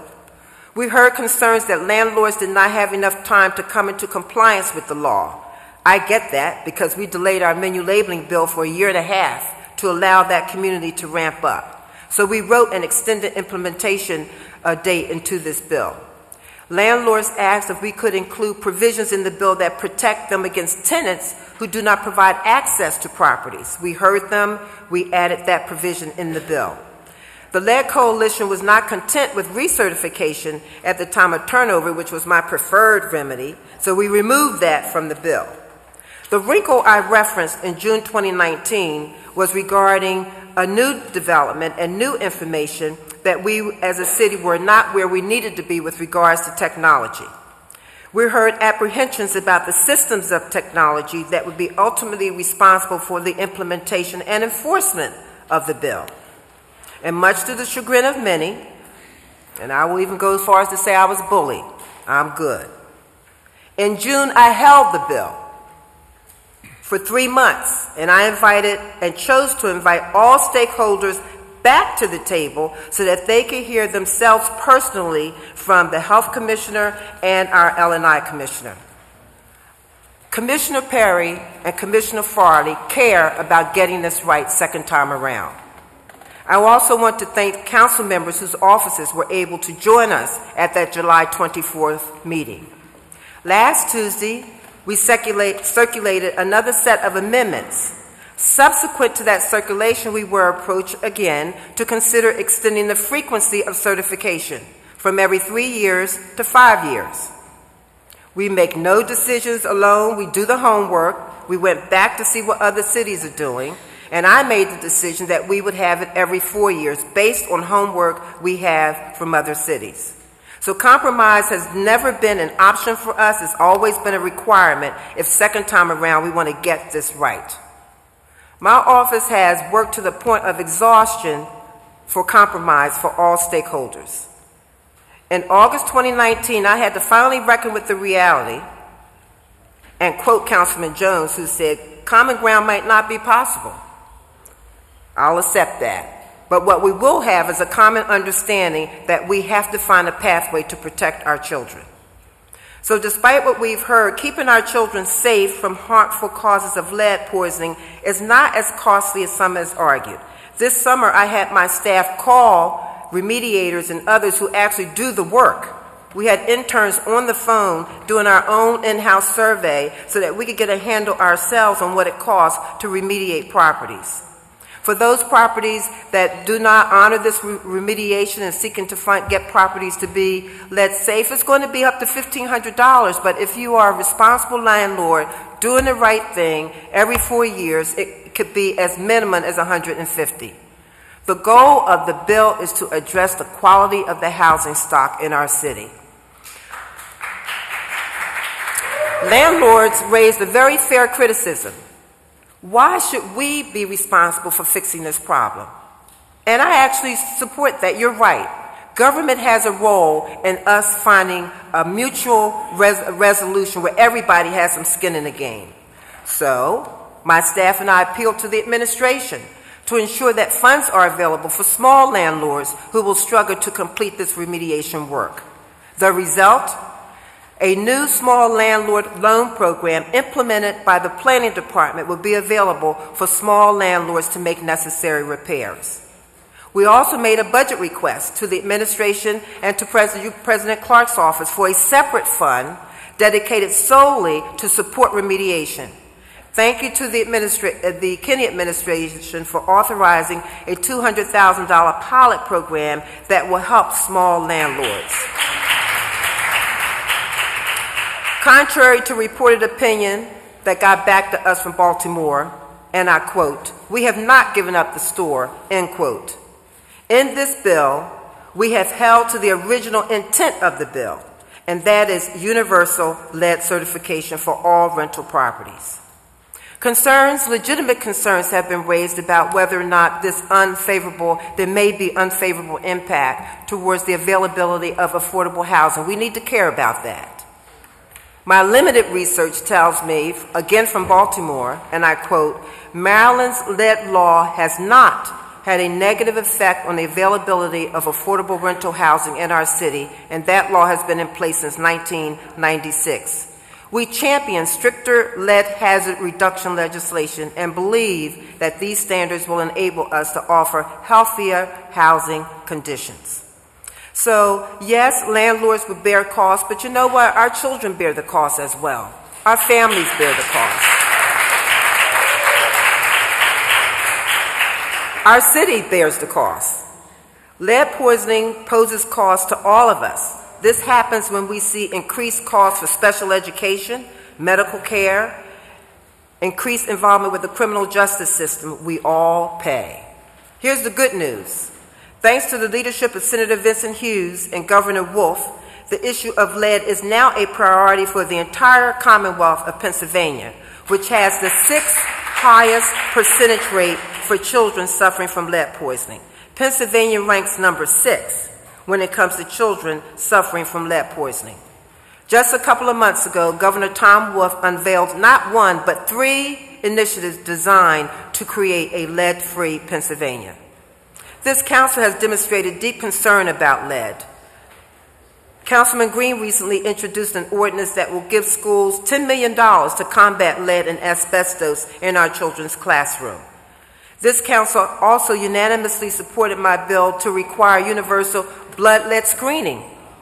We were a city that doesn't even require universal blood lead screening and lead certification after the renovation of city public buildings. So if we want to hold the private sector responsible, the government's got to do its share too. If there are going to be any major renovations in any city buildings, then now we must seek lead certification as well. I am exasperated that this issue is still affecting our children, and I'm disappointed and saddened that we were not able to find common ground. But at some point, we can no longer talk about it. We have to be about the solutions.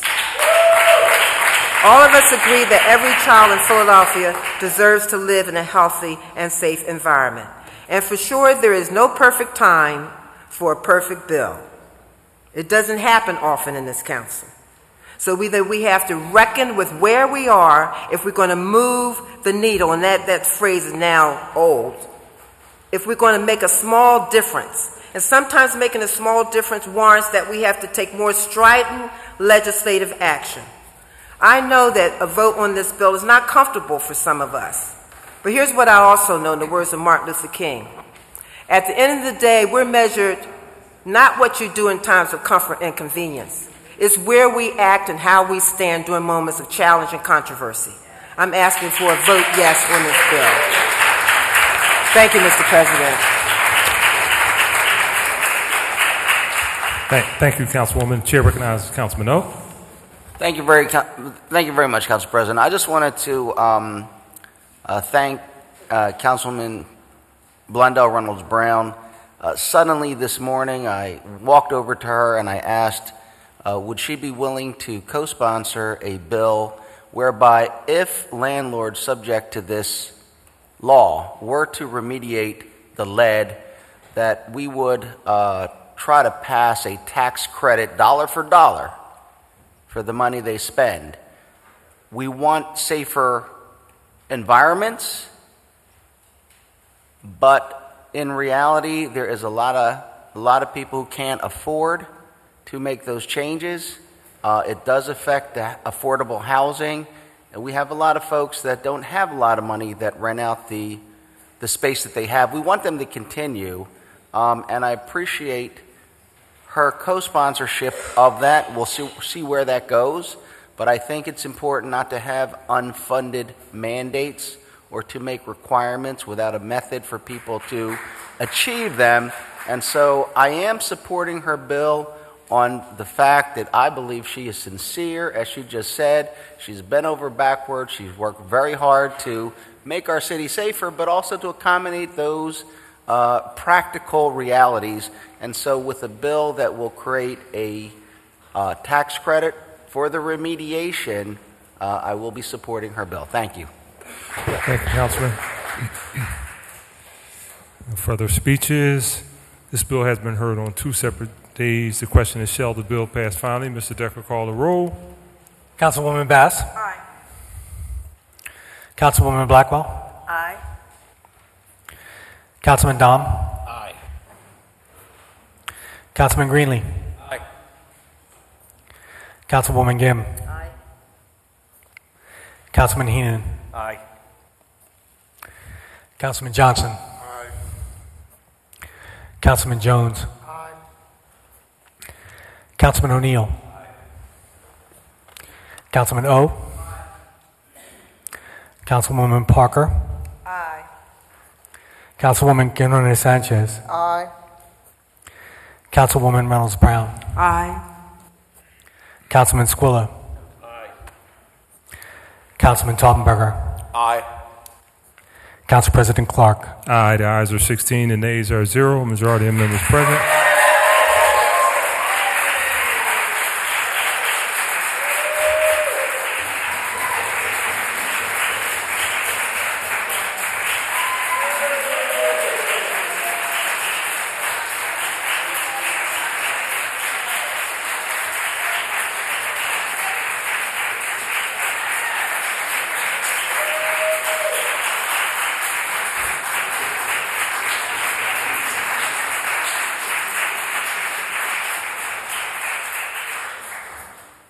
Just want to make it official. Majority of members present voting in the affirmative, the bill passes. Mr. Decker, call a title of 160-026. An ordinance amending Title 12 of the Philadelphia Code entitled Traffic Code, Chapter 12-100, General Provisions, by adding new definitions, and Chapter 12-900, Parking Regulations and Penalties, by adding live performing arts venue to the entities exempt from paying fees for curb loading zone permits, and adding a new section entitled Performing Arts Priority Loading and Unloading Zones, providing for loading and unloading zones to allow easier access for performing artists to load in and load out at live performing arts venues around the city of Philadelphia. Chair recognizes Councilman O. Thank you very much, Mr. President. I would like to offer an amendment to Bill number 160026. A copy of the amendment has been circulated to all members of council. I move for the adoption of the amendment. Second. Yes, the amendment to Bill number 160-026 has been offered. Moved and seconded. All those in favor? Those opposed? Ayes have it. Bill number 160-026 has been amended. It will be placed on our second reading and final passage calendar at our next session of council. Mr. Decker, 190-505. An ordinance amending Title 6 of the Philadelphia Code entitled Health Code by adding a new Chapter 6-311 entitled Children's Meals at Food Service Establishments. This bill has been heard on 2 separate days. The question is, Councilwoman, did you want to? You good? All right. This bill has been heard on 2 separate days. The question is, shall the bill pass finally? Mr. Decker, call the roll. Councilwoman Bass. Aye. Councilwoman Blackwell. Aye. Councilman Domb. Aye. Councilman Greenlee. Aye. Councilwoman Gim. Aye. Councilman Heenan. Aye. Councilman Johnson. Aye. Councilman Jones. Councilman O'Neill. Aye. Councilman O. Aye. Councilwoman Parker. Aye. Councilwoman Guinone Sanchez. Aye. Councilwoman Reynolds Brown. Aye. Councilman Squilla. Aye. Councilman Taubenberger. Aye. Council President Clark. Aye, the ayes are 16, the nays are 0. Majority of members present. Voting in the affirmative, the bill passes. Mr. Decker, you have any additional resolutions? A resolution recognizing Leslie Odom for his extraordinary accomplishments on the occasion of the launch of the Philadelphia 50th anniversary celebration, introduced by Councilwoman Reynolds Brown. Chair recognizes Councilwoman Reynolds Brown. Thank you, Mr. President. Leslie Odom is a Philadelphia resident who was one of the superstars in Hamilton and a former member of the Philadelphia Dance Company. I move for the adoption. It's been moved and properly second. All those in favor say aye. Aye. Those opposed, ayes have it, and that resolution is adopted. And a resolution recognizing and honoring intercultural family services for all the work they have been doing in immigrant and refugee communities in Philadelphia for the past 40 years, introduced by Councilwoman Blackwell. Chair recognizes Councilwoman Blackwell. I move for the adoption of the resolution. Second. It's been moved and properly second. All those in favor say aye. Aye. Those opposed, ayes have it. That resolution is adopted. And a resolution recognizing and honoring State Representative Al Dumas on a lifetime of public service and fighting for the community, introduced by Councilwoman Blackwell. Chair again recognizes Councilwoman Blackwell. Thank you, Mr. President. I move for the adoption. Second. It's been moved and properly second. All those in favor say aye. Aye. Those opposed, ayes have it. Resolution is adopted. And a resolution celebrating J. Russell Peltz and the 50th anniversary of Peltz Boxing Promotions Incorporated, introduced by Councilman Greenlee on behalf of Council President Clark. Chair recognizes Councilman Greenlee. Thank you, Mr. President. Move the adoption of the resolution. It's been moved and properly second. All those in favor say aye. Aye. Those opposed, ayes have it. Resolution is adopted. And a resolution declaring October as Domestic Violence Awareness Month, introduced by Councilman Greenlee. Chair again recognizes Councilman Greenlee. Thank you, Mr. President. Move the adoption of the resolution. It's been moved and properly second. All those in favor say aye. Aye. Those opposed, ayes have it. Resolution is adopted. And a resolution recognizing and honoring the 1st Judicial District's Mental Health Court, one of the Pennsylvania's most significant reentry programs, on the occasion of the program's 10th anniversary, introduced by Councilman Jones. Chair recognizes Councilman Jones. Thank you, Mr. President. I move for the adoption. It's been moved and properly second. All those in favor say aye. Those opposed, ayes have it, and that resolution is adopted. And a resolution honoring and congratulating Dick Vermeil on his receipt of the 2019 Musser Award for Excellence in Leadership from Temple University's Fox School of Business, introduced by Councilman Domb. Chair recognizes Councilman Domb. Thank you, Mr. President. I move for the adoption. It's been moved and properly second. All those in favor say aye. Those opposed, ayes have it. That resolution is adopted. And a resolution honoring and congratulating PhillyCam on their 10th anniversary. PhillyCam is a community media center that trains Philadelphians in broadcast production and airs original content on Philadelphia's public access television station and WPPM 106.5 FM, introduced by Councilman Squilla. Chair recognizes Councilman Squilla. Thank you, Mr. President. I move for the adoption. Second. It's been moved and properly second. All those in favor say aye. Those opposed, ayes have it. Resolution is adopted. And a resolution recognizing October 2019 as Filipino American History Month in the city of Philadelphia, introduced by Councilman O.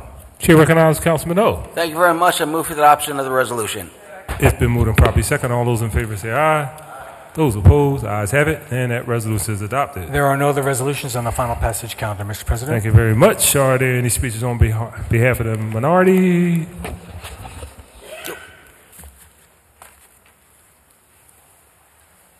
Chair recognizes Councilman O. Thank you very much, Council President. I just wanted to reflect back. I was looking at some photographs, and I saw one from 2014, and it reminded me of all the work that was done in dealing with the SRC.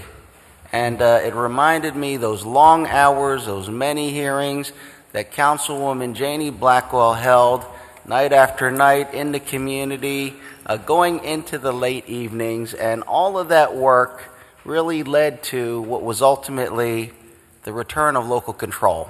And I really wanted to just say that how kind she was, how thoughtful she was, how generous she was with all of us, especially myself as a new council person, always patient, always inclusive, and I really learned a lot just being at her side as she handled so many people. And I just remember that and wanted to thank her for what she did for our public schools. Thank you. Absolutely. Thank you, Councilman. Thank you. Thank you. Speeches the on behalf honor of is the... mine. Thank you, Councilman. Speeches on behalf of the majority. All right. There being none, I'm sorry. Chair recognizes Councilwoman Reynolds Brown for a motion to adjourn. I certainly will, with a friendly reminder to join us next door to honor Deirdre Childress Hopkins, hosted by Visit Philadelphia, Jeff Guarcino and Visit Philadelphia, next door in the caucus room. And with that, Mr. President, I move that council stand adjourned until Thursday, October 3rd, 2019 at 10 a.m. Thank you. It's been moved and probably second that council stand adjourned until Thursday, October 3rd, 2019, 10 a.m. All those in favor say aye. Those opposed, thank you all very much.